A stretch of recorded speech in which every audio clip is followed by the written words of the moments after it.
I'm with my 2015 LEXUS GX460, and today I'm going to be replacing a filter on the secondary air injection pump. I'll replace that foam filter, which can eventually degrade and clog up the system, with this aftermarket filter.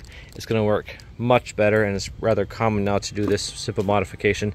So step one here is to remove the beauty covers and expose the pump housing. The beauty cover has a number of little pins that have to be removed. I'll use a panel remover tool and pop these off. You can save them and reuse them if they aren't broken. And underneath that beauty cover, this is our secondary air pump housing. Remove this cover. It pops off, and this is what we're after. With a Torx bit, remove this housing cover. And here you can see that foam filter.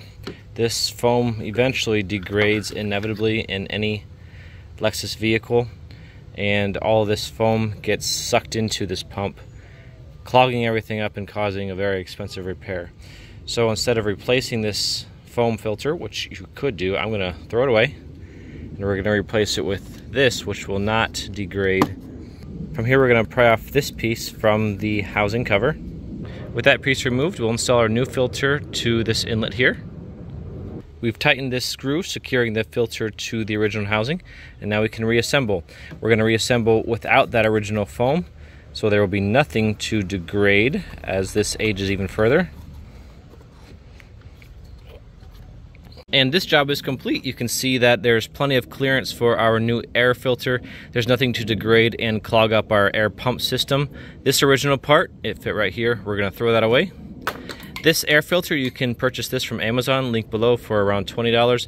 The little clips that we broke earlier, removing the beauty cover, those can also be purchased, link below, from Amazon, rather cheaply aftermarket.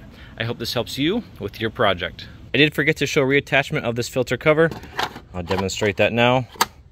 With that done, you can see that our new filter still fits in there very nicely.